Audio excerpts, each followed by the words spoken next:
மாமா, சொல்லுமா. உடம்புக்கு இப்ப பரவாயில்லையா? நல்லாயிடுச்சுமா, இப்ப பரவாயில்ல. சரி. சும்மா தானே இருக்கீங்க. கிச்சன்ல பாத்திரம் அப்படியே இருக்கு. அத மட்டும் கொஞ்சம் விலக்கி வச்சிடுறீங்களா? பாத்திரம் தானம்மா, அதெல்லாம் நான் கழுவி வச்சிடுறேன்.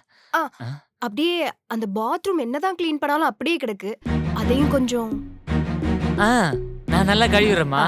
நீ போ. சரி.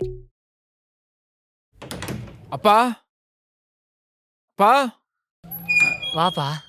அப்பா, நீ ஏன்பா இதெல்லாம் பண்ற? அட விடுப்பா, இதுல என்னப்பா இருக்கு?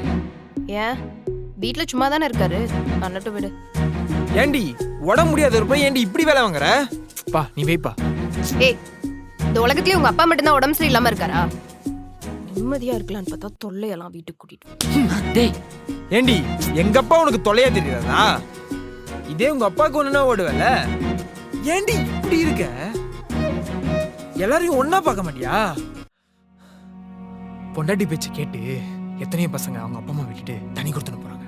டேய், எப்பயோ ஒரு அம்மா அப்பா உனக்கு தொலையா இருக்குல்ல? தனி கொடுத்தன தானே சொன்னேன். இனிமே நீ தனியாவே இரு. வேணாண்டா. நான் எங்க அப்பா கூட ஊர்லயே இருந்துக்கிறேன். அப்பா நீ வாப்பா போலாம். டேய் சாய், அப்படிலாம் பேசாதப்பா. நம்மள நம்பிதானே இந்த பொண்ணு இருக்கு. இங்க பாருடா, நீங்க 2 பேரும் இங்க சந்தோஷமா இருங்க. அப்ப வேணா ஊருக்கு போட்டோமா? பாத்தியா, இதான் என் அப்பா. இவரை போய் இப்படி தொல்லன்னு சொன்னேன். உன்னெல்லாம் கல்யாணம் பண்ணிட்டு.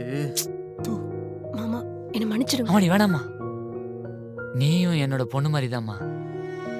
உனக்காக நான் இது கூட பண்ண மாட்டேனா? பரவாயில்ல, விடுமா. சாரி மாமா, இனிமேல் நான் அப்படி பேச மாட்டேன். சரிம்மா. அது கொடுங்க மாமா.